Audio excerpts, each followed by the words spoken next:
natin siya ng... Nasa ilalim kasi yung gulay. Pasensya. May lettuce pala. Of course. Sabi ko nga sa'yo eh. Kailangan, pag kumakain tayo, more gulay. And this one. Tapos dagdagan mo ulit ng medyo masarap. Oh, di ba guys? Na-overload dyan, Daya. Tapos Overload. yan talaga. Kakain ka din lang. Pasarapin mo na. Overload. Oh, di ba? Sarap. Oh, tapos, kakain ka ng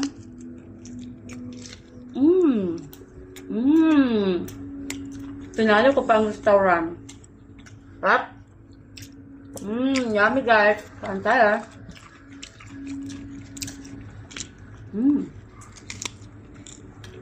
Lagyan akong kamate.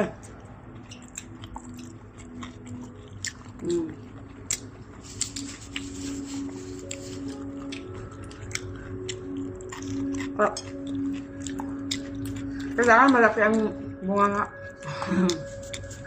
Pre. Oh, diba? Sige. Lagyan mo pa. Tapos yung gulay, wala ka pa. Hindi, meron na. Ayoko ng too much. Oh. Tapos additional mayo. Tapos additional ketchup.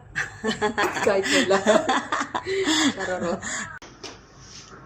Hi guys, chef na. Patay. Di pa kami tapos. Part 2. Oh! Ay, huwag na natin kainin yan. Hindi. Para mamaya naman. Wala na tayong kubos. Isa na lang. Huwag na natin ito kainin. Ay! Dito pa lang sa lalaman yung kinain ko eh. Ay, na-diet ka ba? Totoo. Hindi. Na-diet. Ubus na nga, oh. Diet pa ang tawag dyan. Lamong ginagawa ko dahil lamong. Hindi, lamon. Gulay naman to. Oo nga, pero limit Lang yan. Limit din to eh. Gulay man lang to. Tapos mayonnaise, oh. Tak-tak mo. Itak. Sarap guys, ah. Tomato with mayonnaise and ketchup. Nanyenyes. Wala nang leto. Yan si Rachel na mahilig sumigaw. Ang ganda.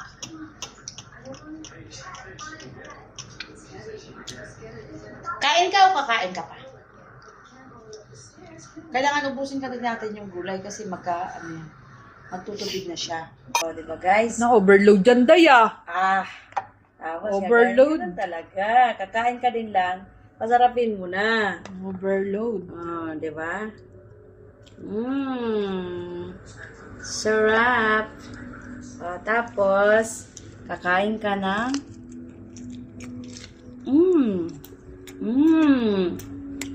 Pinalo ko pa ang restaurant. Sarap. Yummy guys. Kain tayo.